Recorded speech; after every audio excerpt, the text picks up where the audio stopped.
All right, good morning, everybody. Go ahead and get started here. If you got your questions, you can post them below the video if you're on a smaller screen, or to the right of the video if you're on a larger screen. So we'll start here with Tom M. Says, "Hi Q.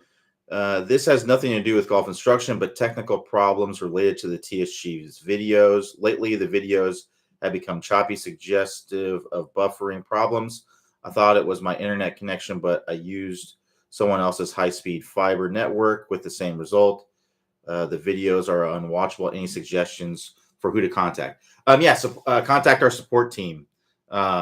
This is where you come if you have golf instruction questions. Unfortunately, I can't help you with the video issues. I know that our support team, if you email support@topspeedgolf.com, or if you go on the website in the lower right-hand corner, you'll see a little help box. You can select that as well. They're going to give you a list of things that you can try. A lot of times it's just like clearing the cache or clearing cookies or, things like that. That's what I would recommend doing. All right, so John A says, "I've been working on the shallowing the club short course. I'm still struggling with staying in the shot. I stand up and can't seem to get my right shoulder under the swing." Yeah, so that's because you're standing up as a way to shallow out the club, right? So if I'm coming down like this and I stand up, I can shallow out the club, right? So I need to shallow out the club with my arms, right? So that's going to come from rotation of my forearms, right? And getting my elbows in the right position. So if you kind of work through that chopping sequence that Clay talks about, right? That's what we want to do with the arms, right? So if you think about what's happening with my lead arm is internally rotating in my shoulder. So if you think about my elbow here, I'm winning an arm wrestling contest with my lead arm. With my trail arm, I'm losing an arm wrestling contest, right? So if I put those two together, right, that can help me to shallow out the club. I'm also going to be rotating my forearm. So if I lock my elbows into my side here, right, so I'm not doing any internal or external with my shoulder, and then I just rotate my forearms, right? So this is what's called pronation and supination. So pronation, inward rotation, supination's outward rotation. So I'm inwardly rotating with my lead arm, I'm outwardly rotating with my trail arm. If I do that, you can see how that shallows out the club, right? Wrist angles can also shallow out the club. If I flex my lead wrist and extend back my trail wrist, you can see how that also can shallow out the club. So if I combine those things, that's going to help me to shallow out the club. We can also add in there a little bit of right side bend, for a right-handed golfer. If I do that, if I'm doing this number, so if you imagine my hips are staying level, and then in my spine here, I'm kerning my spine here a little bit. You can see how if I do that, how that also shallows out the club. So if I do all those things, if I max out all of those things, I'm going to max out my internal and external rotation in my shoulder. I'm going to max out my forearm rotation. I'm going to max out my wrist angle. I'm going to max out my spine angle. Look at how much I can shallow out the club, right? I can get that club. This would be way too shallow, right? So you don't have to max out all of those things, right? But those are the things that help you to shallow out the club, right? So what we don't want to do is the hips go forward, right? The hips go forward, then we can't rotate our body, right? And you won't be able to get the shoulder to work underneath, right? So if I go like this shallows out the club, but it's gonna make me get rid of my rotation, right? So what we want to do is with our lower body, we want to use our lower body to rotate, right? So that's our hips and below. We're using that to rotate the body. Those are actually going to be things that are going to make you steepen the club, right? Rotating the body. So that's why we have to counteract that with the upper body shallowing the club. So upper body shallows out the club. So that's within the spine, the shoulders, the arms, and the wrists, right? That's what shallows out the club. Those are the movements that I just talked about. And then the lower body rotates, right? So that's going to steepen the club. Those two put together gets the club working down in a good position, right? So if you stand up out of it, right, then you can't rotate the body because that will help you to initiate the rotation, but you won't be able to finish the rotation, right? Because if I go like this, there's no way for me to continue to rotate. The only way that I'm going to continue to rotate is from my arms throwing in front of my body, right? So if I throw the club head in front of my hands and I throw the arms in front of my body, the momentum of that kind of brings me around. That's kind of the tail wagging the dog situation, right? What we want is we want the lower body, the hips to flex, the knees to flex, in turn, and start to initiate the rotation. And then once we've initiated the rotation, then we stand up out of it. We extend up and through to finish the rotation, right? So work on shallowing out the club with the arms, right? Those motions that I talked about, and that will get you in a much, much better position.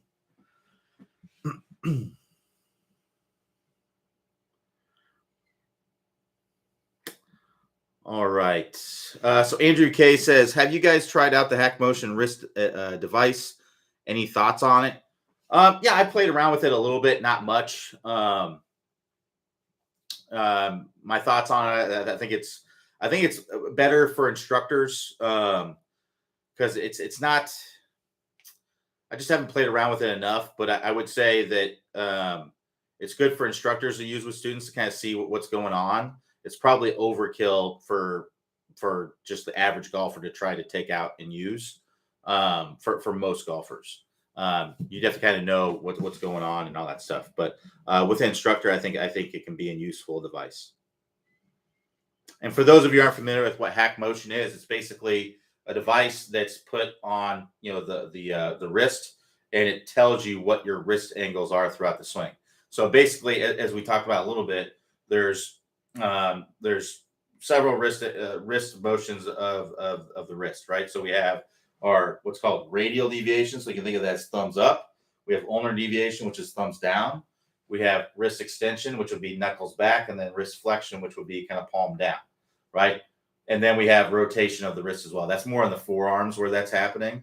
But those are the motions of the wrist. So this Hack Motion kind of tells you what's going on, what's happening. But you have to know what to do with that information, right? So it doesn't really help you unless you know what to do with that information. So for me personally, I think it's a cool thing, but it's really, I just don't think it's necessary to get better, right? Because really what it comes down to squaring up the club face, right? So you have to have the combination of whatever grip you're using with the wrist angles. Now, if there was just one wrist angles that works, that is the only thing, and you just had to make sure that you're in this area all the time, then I think it would be useful, because then all you'd have to do is get in that area.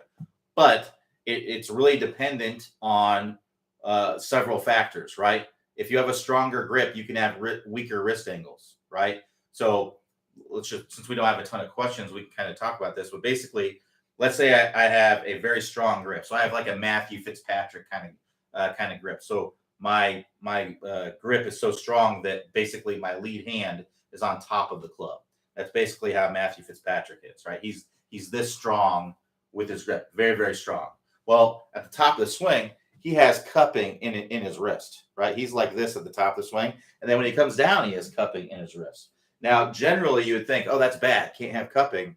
But obviously, it works pretty well for him, right? Because he's a major champion. He won the U.S. Open last year. So, and has won several tournaments.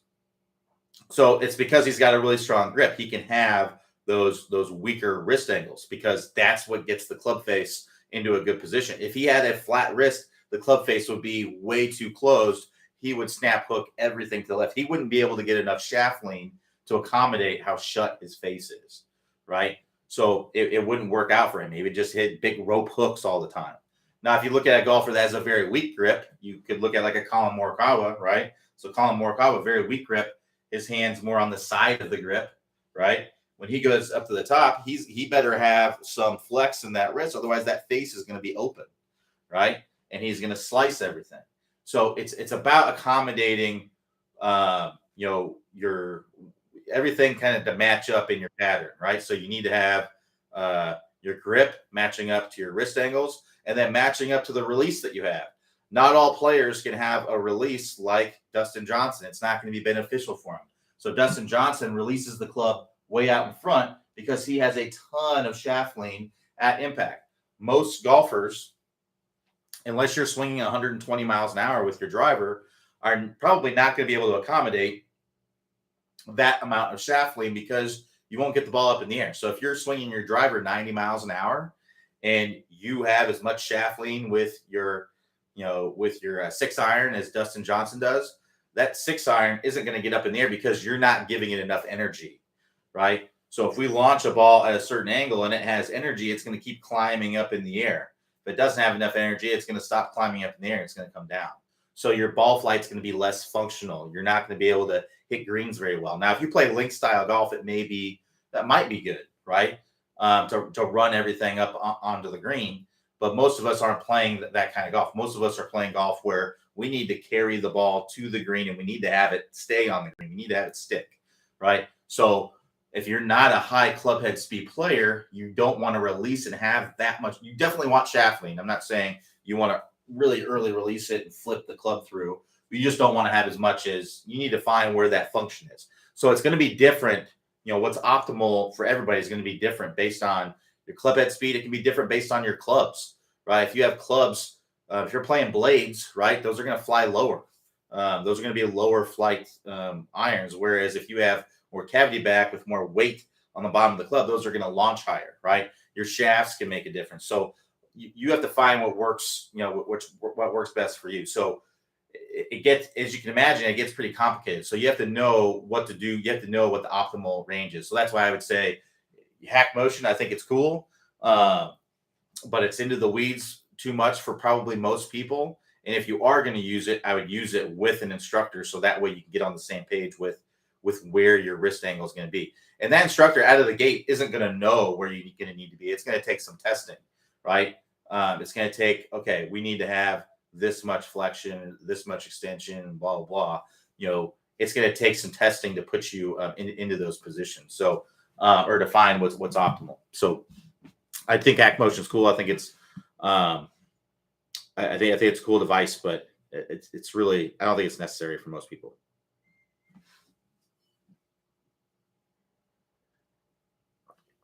All right, so let's keep going. So Derek S says, I am a beginner. What is a good drill that I can do to feel pressure on my lead heel during rotation? What is a good drill that I can do to feel the pressure in my lead heel during rotation? I think the step drill would be a good drill. So if you go to the 20-minute distance fix, so if you click the instruction tab, sorry, excuse me. If you click the instruction tab and then click the 20-minute distance fix, if you go to week 1, you'll see the sumo step drill. That's a good one. It's basically a step drill. That's going to help you to really feel pressure in your lead heel to help initiate the rotation of the body. So that'd be a good one. It's also a good one to help you get distance and sequence properly and all those good things. So David D says, when you shallow the club, is it the same for the driver and irons? It's mostly the same. It's just that we have to shallow the club a little bit more with the driver because of the ball position, right? So first of all, let's just define what shallowing is. So that way we're on the same page with it. Shallowing is the act of bringing the club from a steeper position to a shallower position, right? So it's just the act of flattening out the club in the downswing. Now, sometimes, depending on your pattern, this isn't necessary. Some players may need to actually steepen the club. So if you're extremely laid off, right? Let's say you're at the top of the swing and you're like this, right? Well, if I shallowed it more from there, that'd be just way too shallow, right? So there are some players. Ricky used to do this. He doesn't really do it anymore. He's changed it in his swing. But when Ricky Fowler first came on tour, he was very laid off at the top. And then when he started his downswing, he actually steepened the club.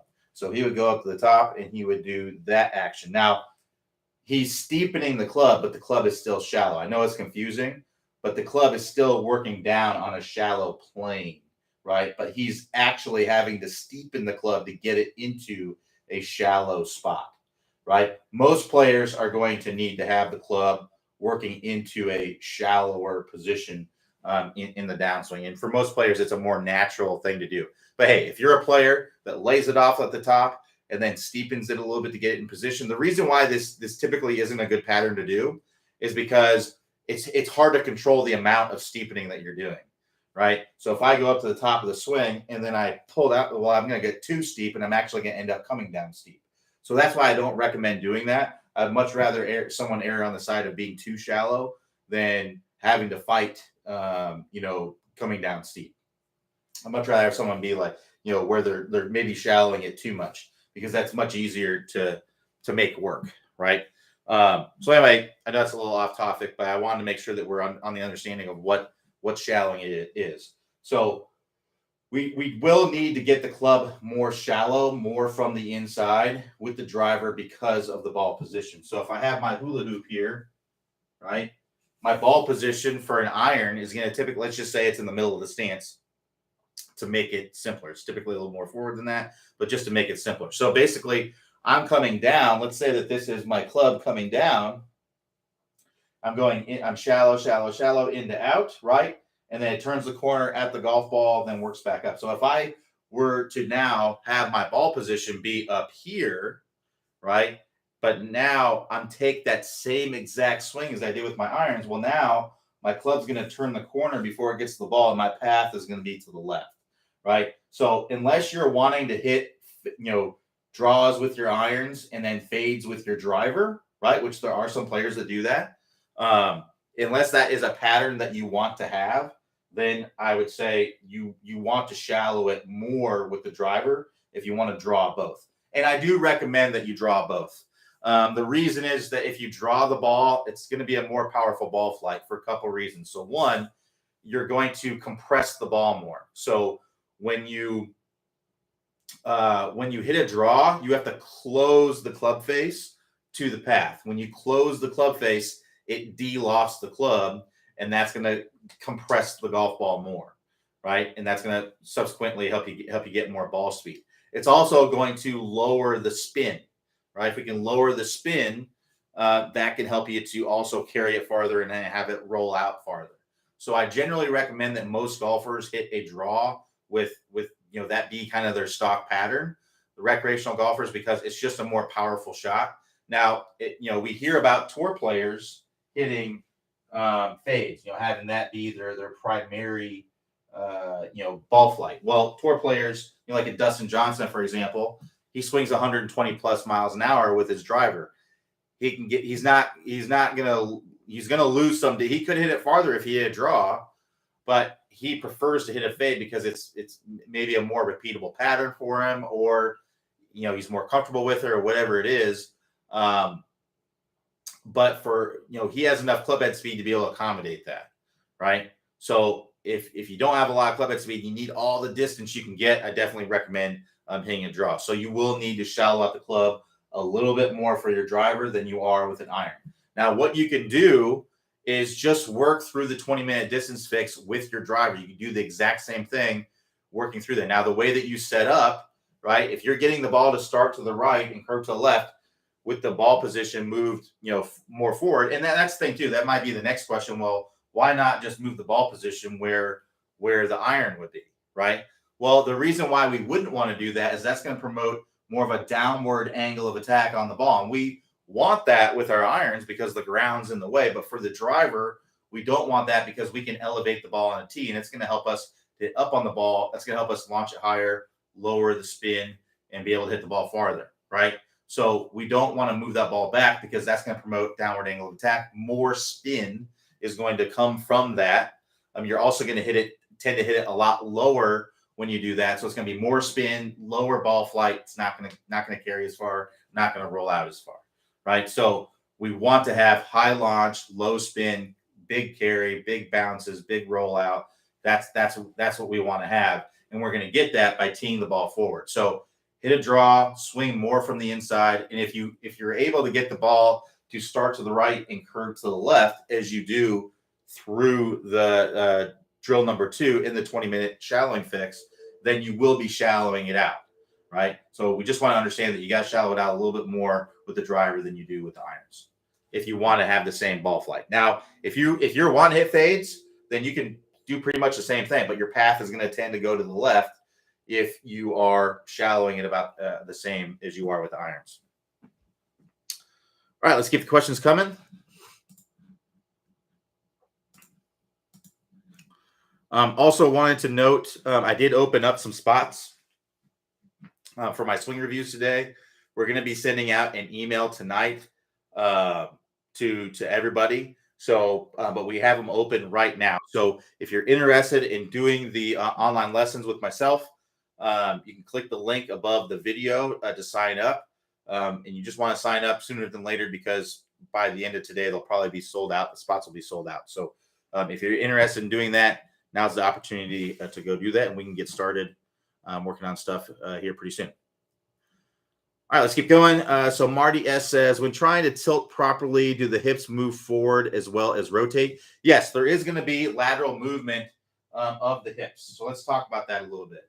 So basically, if I were to draw lines on the outside of my hips, and you can go online, go to YouTube and look at tour players, just make sure that the camera's still. But what you can do is you can draw lines on the outside of their hips here. And what you're going to typically see is in most players, I think Rory is a great guy to look at because he's really moving his hips as powerfully as anybody. So, and athletically as anybody. So if you watch Rory here, he'll have a little bit of a move off the ball, just like 1 inch. And what that does, is that facilitates pressure into his trail foot. That's going to allow him to be able to powerfully move his hip back and around. So I'm just going to do a little bit of move off the ball, and then I'm going to be right away pushing my hip back and around. So I'm not going to slide. I'm not going to have that little move off the ball and then keep going. That's something that I see a lot.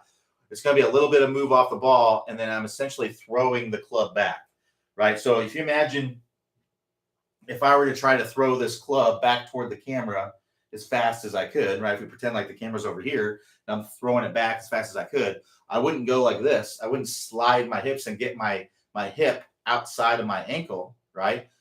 I would shift a little bit of pressure to my trail foot by having a little bit of a lateral shift. And then I would push away from that to create torque, to create rotation, to turn my body back and away and to be able to throw the club back as quickly as possible, right? So that's what I'm doing. So I'm going to have a line here.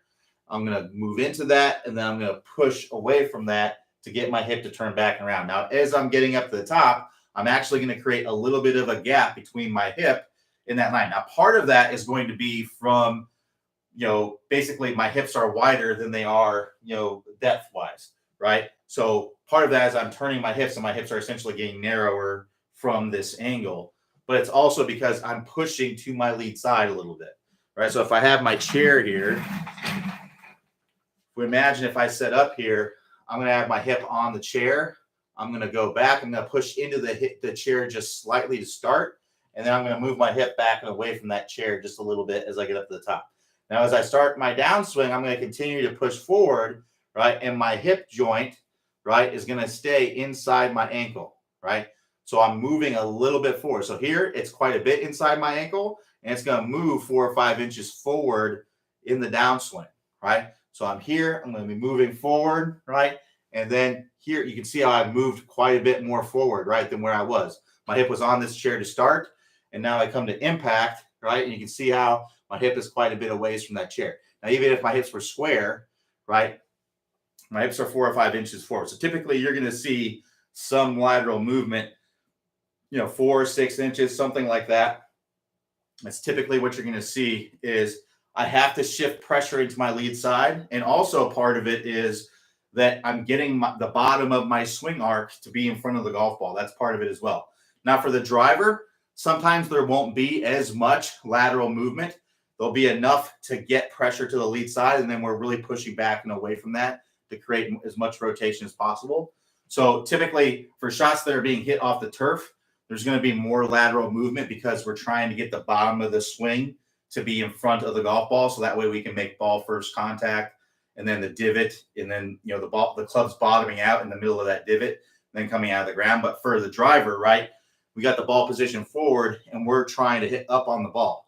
So this might be what I look like for an iron, right, where I'm coming in like this. This might be an iron shot where my hips are, 4 or 5 inches forward. And then for a driver, I'm going to be a little bit wider, right? Let's say it's on my hips here. And then for the driver, I might be like this, where my hips are, instead of being 4 or 5 inches forward, they might be 2 or 3 inches forward. So there's not as much lateral movement with the driver because of how we want the club arcing down to the ball. We want the club arcing down and then up into the ball with the driver.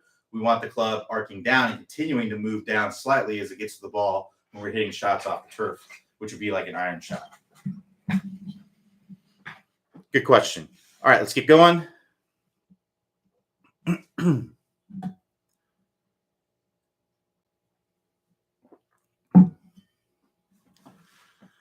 So John A says, at what point does that forward move you just demonstrated become a slide, by which I'm guilty? When the hip joint gets outside of the ankle, right? So here's my hip joint right here. If I get outside of my ankle, right, that would be a slide. The reason is that from an anatomical standpoint, if this gets outside my ankle, if I push, I can't really push my hip back and around, right? So I want to get here. I'm going to get forward.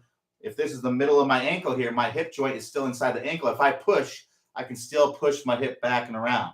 But if my hip is out here and I push, I can't. It's going to be very difficult for me to push back and around because of the angle my leg is going to be at. I need to have my leg kind of angled in, so that way when I push, it can push my hip back around. If I come in and my leg is more kind of angled like this, when I push, I don't have the leverage from an anatomical standpoint to be able to push my hip back and around. So we really just don't want the hip going outside of the ankle. We want to keep that inside the ankle. That's going to allow you, the hip joint, to now the edge of your hip's a little bit different. It can move a little bit outside, but again, your hip joint isn't that far from the edge of your hip. So, we don't want the edge of the hip getting too far outside the ankle, because again, that's going to lead to the hip joint getting outside the ankle. Really, a good way to kind of think about it is to imagine you're standing on like a tile floor, a hardwood floor, and you got socks on, right? Super slick. There's not a lot of friction going on there. So your feet are kind of sliding. When you're coming down, you're going to apply that pressure. And then you want to imagine like your foot sliding in that direction, right? It's sliding down and out away from me. So I'm pushing down, and then my foot is sliding down out. So if you imagine, if I'm standing on top of a clock, this is 12 o'clock on the clock. This is 10:30 on the clock. I'm pushing in that 10:30 direction. And if I do that with friction, what does that do to my hip? That pushes my hip in that direction, right? That pushes my hip back and around. So typically when I see people sliding their hips, it's because they're early extending in the downswing, right? So early extending, I'm referring to the hips extending forward. So extension would be making the angle between my legs and my upper body, making that bigger, right? This angle right here being created at my hips, that's that angle getting bigger, that's extension. So if I bump the hips forward and I extend the hips, right, that's going to put me in a position where I basically have to slide my body way forward to get the ground contact to happen at the ball. Otherwise, I'm going to tend to hit behind the golf ball. So you want to make sure that it all kind of mends together, right? We got to be shallowing out the club to be able to move the hips properly, right? And then to move the hips properly, right, that's going to allow you to get the club into a better position. So you kind of have to rewind to see where things are going off, right? If I'm coming down steep, I'm going to early extend to be able to get the club into a good position. I'm going to tend to slide to be able to hit a functional shot, because otherwise I'm going to hit way behind the golf ball, right? If I were to keep my hip joint, behind my hip here, right, and early extend and shallow out, well, I'm going to hit the ground way behind the golf ball. I won't hit a functional shot, right? So I actually got to kind of slide my hips forward to get the ground contact happen in front of the golf ball. So a lot of it is in an effort to make things functional in your swing and be able to hit good golf shots. So I would kind of look or work with an instructor. You can sign up with me for my online lessons, and we can evaluate, okay, this is where it's starting off, right? If we can get you where you're shallowing out the club, then we can more easily get things working in the right direction.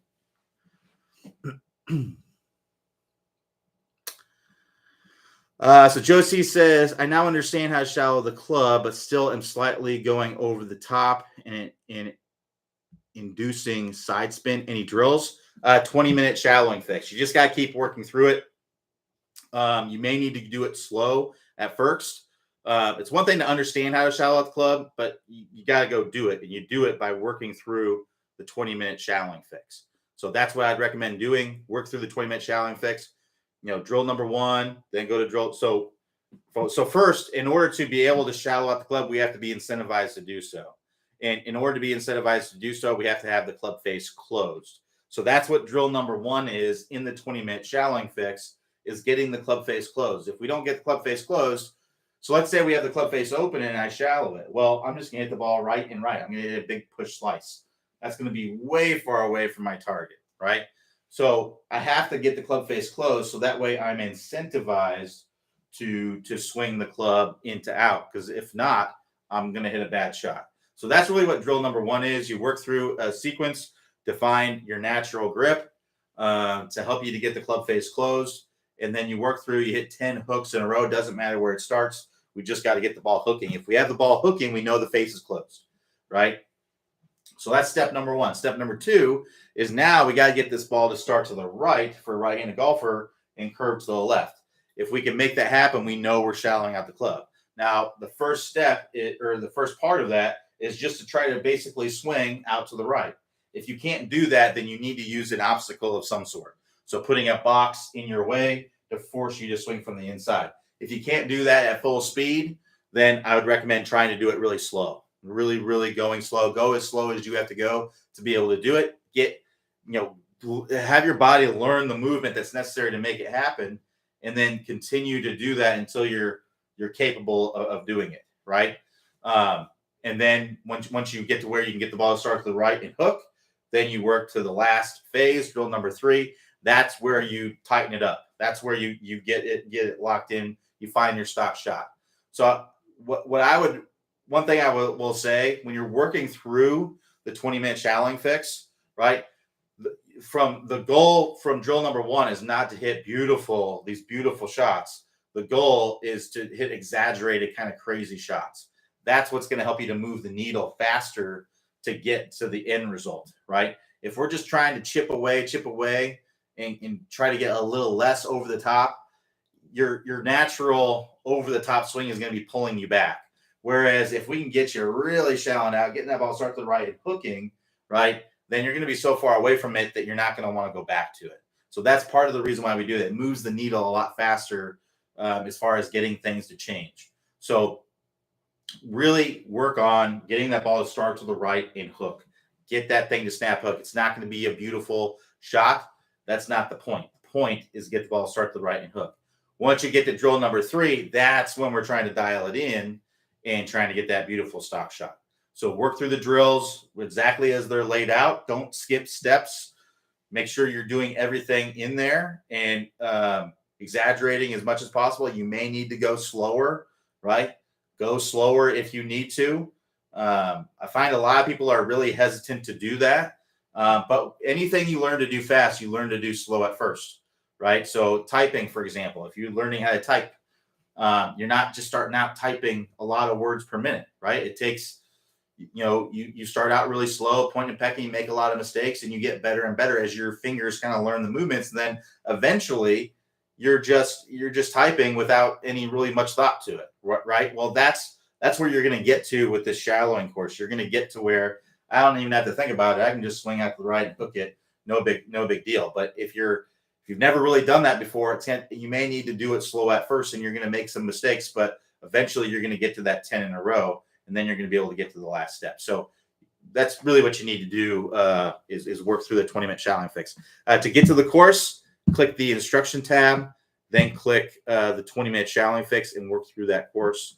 And if you have trouble with it, we do offer the online lessons. I can look at your swing and tell you, okay, we definitely need to be doing this, tell you what to focus on to maybe get through it a little bit faster. So if you want some help, I am here to help. I offer online lessons. If you'd like to join my online lessons, you can click the link above the video and sign up, and we can get to work on helping you shallow out the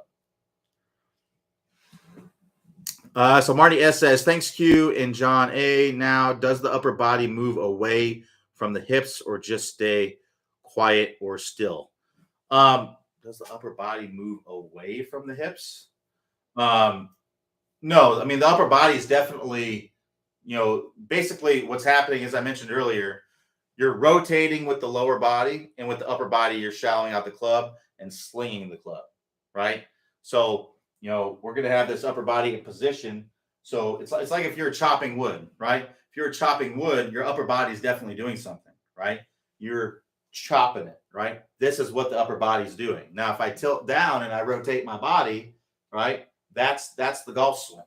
So your upper body is definitely not staying quiet. It's definitely doing something. We got to have the arm throw motion and all that. So Bill S says, at what point in the backswing does the pressure in the right foot go to the heel? It really just depends on the player, but generally it can be right away or as we're getting up to the top, right? So at address, you're going to have some pressure in your heel right away. Some players kind of are already in their heels a little bit, but most players are going to be more on like the middle of their foot or balls of their foot. And then they're going to start the swing by pushing in with the balls of their feet. And then that's going to move toward the heel as they get up to the top, right? So it's going to be gradually moving to the top. But you have pressure in your heels at the very beginning of the swing, right? There's pressure there. It's just that it's going to increase as you get up to the top of the swing.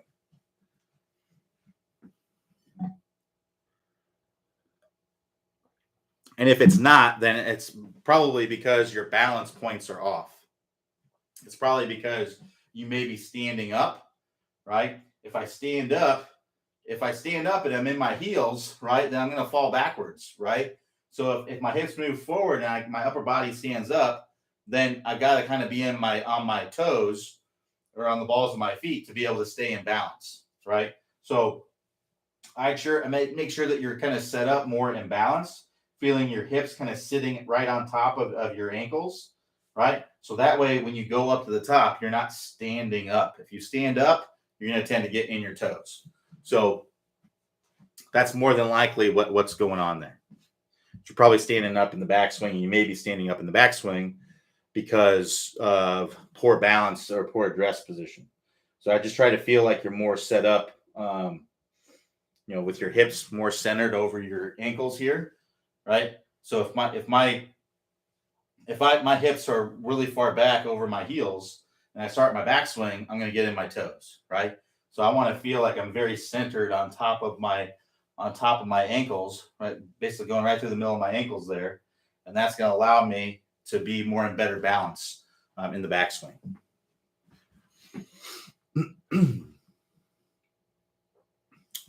All right, keeping coming. We got about 20 minutes left here.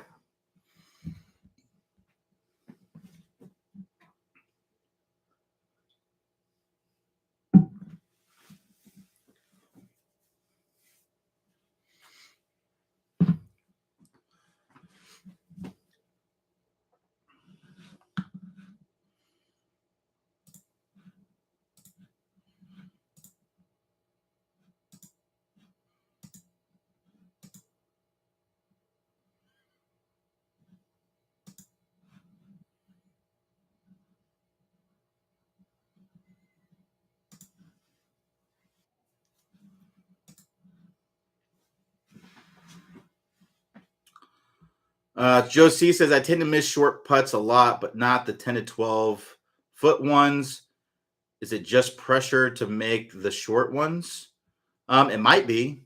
I would kind of look at yourself on video, see the difference between your 10 and 12 footers and your, short putts. So that'd be something that I'd be looking at. I would also look at kind of how you're aligning the ball, right? So I'd make sure, I can't remember what it was, but at slower speeds, where you hit the ball as far as the dimple is concerned makes a big difference because the ball doesn't really compress on the face, right? Because at a slower speed, it's not really going to compress. So the little ridges that are on the dimples can make a difference. So I just make sure that you're lining up the ball to where, the equator you're hitting the ball on like the flat part, right? So if you look here on the ball, you can see how it's got the equator. It's flatter there. So I'd make sure that you're hitting the ball on that instead of like just putting it down and hitting a ridge of a dimple, because that can kind of set it off just a little bit. Now on longer putts, the ball will compress a little bit on the face and it kind of smashes. It doesn't, that's not going to make as big of a difference. So yeah, that could be what's going on there. So I just make sure that you're kind of setting it up. The easiest way to do that is just to set it up like this, to where the equator is going around like this. I know a lot of people set it up like this with the line. And if you do that, you can tend to still hit it off of that ridge a little bit. But yeah, that would be, something to look at. But it could also just be when you're taking a shorter stroke, you may tighten up a little bit. You may kind of look up at the hole because you can see it out of the corner of your eye. So I would definitely be looking at, your technique for 10-foot putts, 12-foot putts versus, the shorter putts, and kind of see what's going on there. Get the video out, see what's going on there. So Jeff K says, I have here different instructions on putting, grip pressure. Some golf instructors say firm grip helps keep the putter head more stable. I personally do better with a light grip where I can felt the putter head movements. Your opinion, please. It's really what works best for you. Putting is the area where there can be a lot more different things going on because things are moving a little bit slower, right? You can more easily manipulate things, whereas in the full swing, there's not, you can't have a vast different things because of the forces that are going on. Like things have to be in place, otherwise it's not going to work, right? So you can do either or. You really just find what works best for you. And just as a rule of thumb, if you hear a lot of instructors saying one thing and a lot of instructors saying maybe the complete opposite, and then a bunch of instructors somewhere in between, then that means that you could probably do either and be successful. You just have to find what works best for you, right? So if light pressure works best for you, then that's what you should use, right? I personally think like light grip pressure, I think is pretty good. Obviously, we don't want to have it too light because again, it's not going to be stable. So that's the other thing too, is that what one instructor says is light and what another instructor says is light, that could be two different things.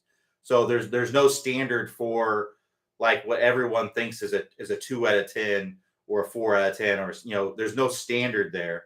It's really just whatever their opinion is, right? So that's the other thing that you have to keep in mind, is that instructors, they may be saying the exact same thing, but because of what they're saying, what one instructor says is light pressure and what another instructor says is firm pressure, that could be the same thing, but because they're just calling them different things, but they're still saying the same thing, if that makes sense. So me personally, what I would say is with the putter, we don't want to be holding it so tightly. So if we hold the putter really, really tightly, the grip, then it's going to be hard to feel the club head. And also you're not going to move very fluidly, right? If I'm really holding onto this grip, I'm not going to move. I'm going to be kind of spaghetti stroking it, right? And also I'm going to have a hard time feeling this putter head. I'm going to lose a lot of feel, right? And if I hold it too lightly, right, then the putter might move around a little bit too much in my hands, right? So I want to hold the putter firmly enough to where I have a good control of it. It's not moving around in my hands, but not so light that it's moving around, but also not so tight that I'm losing control or feel of it. Now that's going to be a somewhat wide range. So you just have to find what works best for you within that range.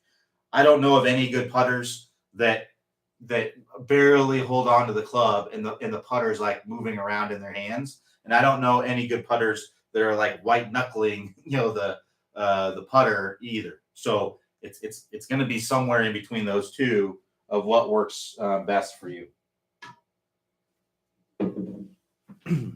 All right, let's keep going.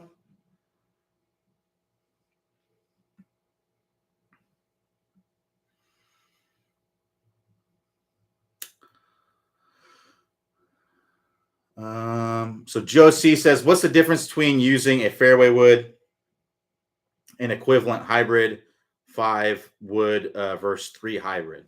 The difference is the shape of the head, right, and how it goes through the turf, right? So a wood is going to tend to go typically a little bit higher because of the way that it's shaped than a hybrid. A hybrid is going to typically be a little bit lower of the same loft if it's the same loft. Some hybrids don't have dome faces. Some of them do. Most woods have dome faces. So really, it's just the shape of the head. You may hit them the exact same distance, but the ball flight may be slightly different, and obviously, the shape of the head and how it gets through the turf is gonna be a little bit different, right? So Peter says, try to focus on the ball in the right direction rather than holding it. If you start short putts correctly, they will very rarely miss. Would you agree, Q? Yeah, so that's kind of like what I was talking about. If he, a lot of times, if we can see the hole out of the corner of our eye, well, we may tend to kind of look up at the hole, too early, and then that can kind of pull us out of the stroke and tend to make us pull it. So yeah, just focusing on the line and the speed of it, is definitely very, very important for that. But if you were to look at yourself on video, you'd be able to clearly see, what's going on there. So just video yourself on the short putts and the long putts, see what's different, and then do what you do on the long putts.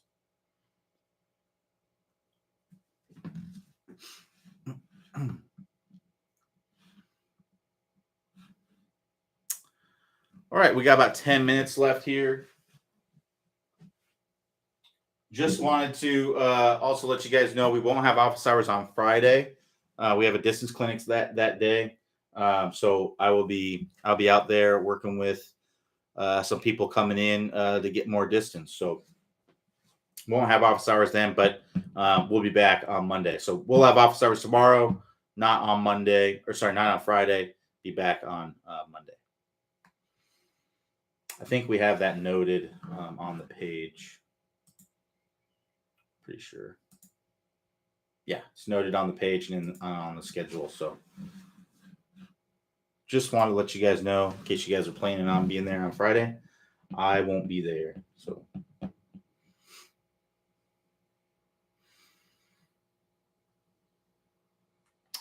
right, like I said, we got a little bit of time left here if we got any more questions.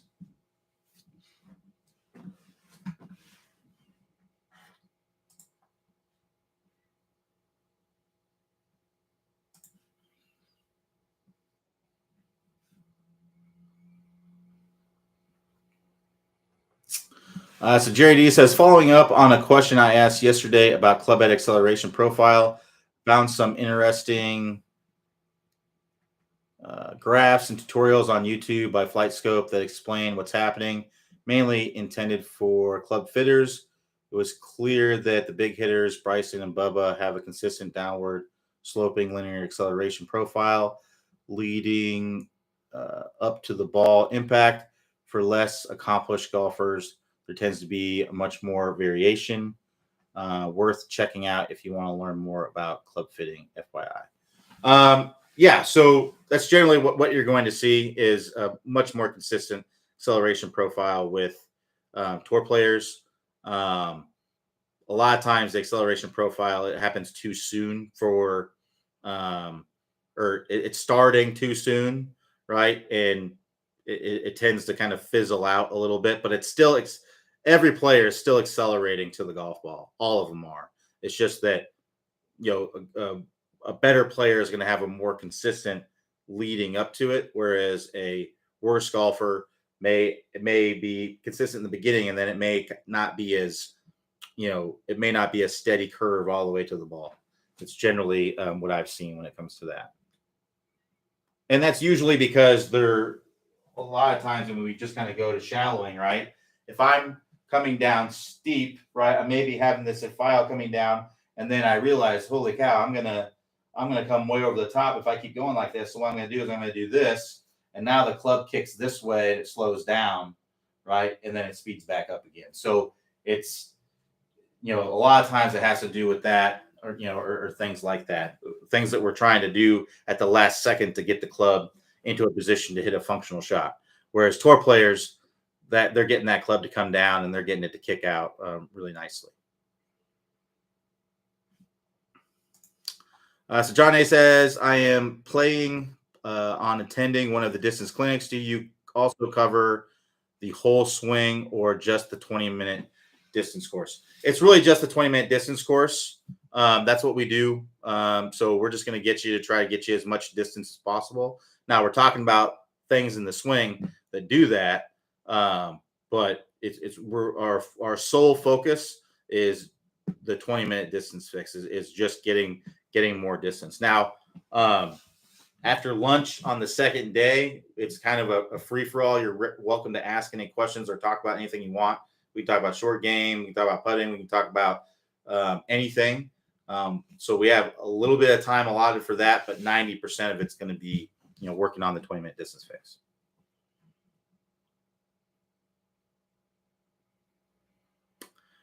So Joe C says, I've seen ads for C3I chipping club. Do you agree that this club is designed for slow swing speed golfers with its massive bounce because standard wedges are designed for higher speed swing speeds? Yeah, I mean that's what Clay talked about in the video that we did for that. We actually have a video on the website somewhere for the C3I wedge. I can't remember if it's where it's at. But yeah, we've done video on it. Basically, if you struggle to get out of bunkers, I think the C3I club is a great club. Because it has a high bounce on it. You don't have to open up the face. You can just set up to it like you would like a normal chip and just swing and hit a little bit behind the ball and it will come up out of there. It has plenty of loft on it, has a high bounce, super high bounce, so it'll just glide through the sand. The downside to the club is that it's somewhat one-dimensional, meaning that you're not going to be able to use it for a lot of different shots. Now you can use it for shots around the green. It is a very high lofted club. Like they have lower lofted ones, but the main one is the 65-degree one.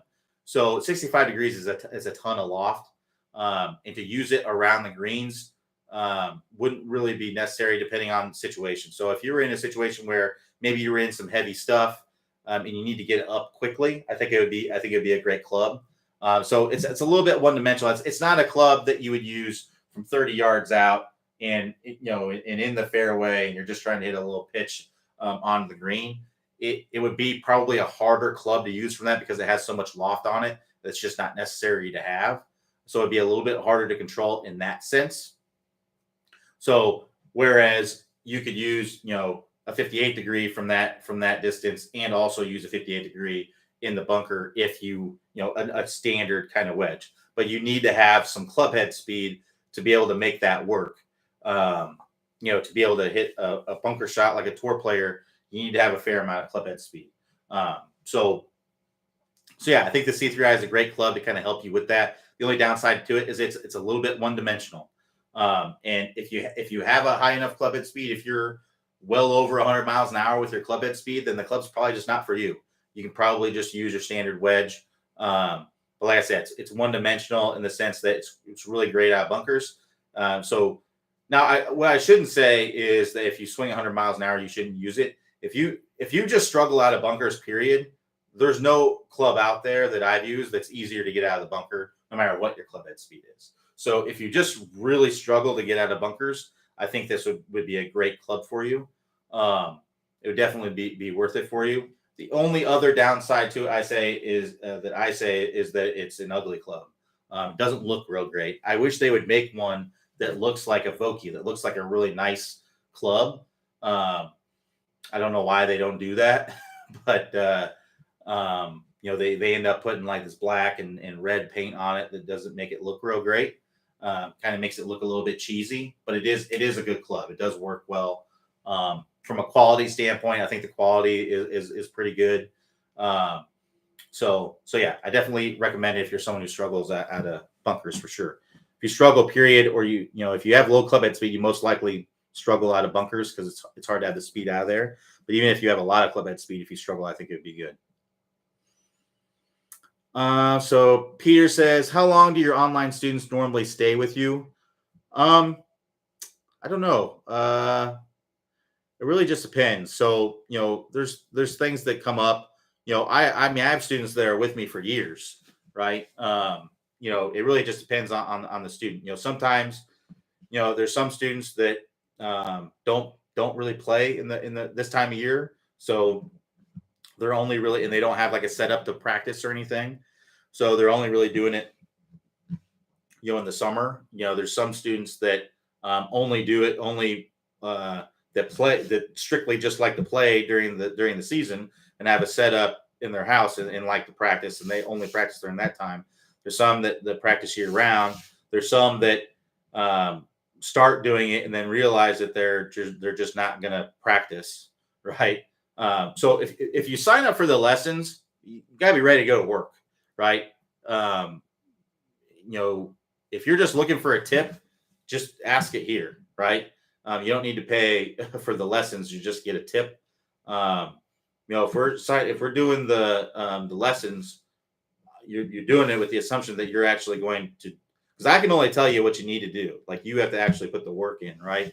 So if you're signing up with the thing that I'm just going to give you this quick tip that's going to solve all your problems, like, it doesn't work that way. You can't just change something like that. It takes time, repetition. It's like going to the gym. If you're trying to get in shape, right? You don't go to the gym one time and all of a sudden you look like Arnold Schwarzenegger, right? You got to go to the gym consistently over a period of time to get then you're going to start to see changes, right? So that's kind of the same thing, with the online lessons. Like, that's why we have it set up the way it is. It's unlimited per month basis, right? It's not, sometimes people ask us, well, I wish you guys would just do a single swing review. Like, well, that's not really going to help you very much. Because it's going to, and really people are saying that just because they don't want to pay the price of the unlimited, because they feel like, well, if I can just have one lesson, right, then but that one lesson, I'm basically, if we did a one-off, it would cost the same essentially, because I'm going to tell you everything that you need to do for the foreseeable future. Whereas when we do the online lesson, we're going to get started, and then we're going to continue to have a dialogue and work through it. And really, I think that's the best way to do it. So yeah, the average, I would say, is, man, it's hard to say, because I have a handful that are with me for over a year usually. If I had to guess, it's 3 or 4 months. It would be like the average, because there's some people that just sign up, they'll do like one lesson and realize they're not gonna do the work, so they cancel it, right? So I don't think it's really fair to count those people. But if you have to count those people, it's probably like 3 or 4 months. All right. Thanks, everybody, for joining me. We'll be back here tomorrow, Thursday, 3 p.m. Eastern time. Everybody have a great rest of your day, and I will talk to y'all next time.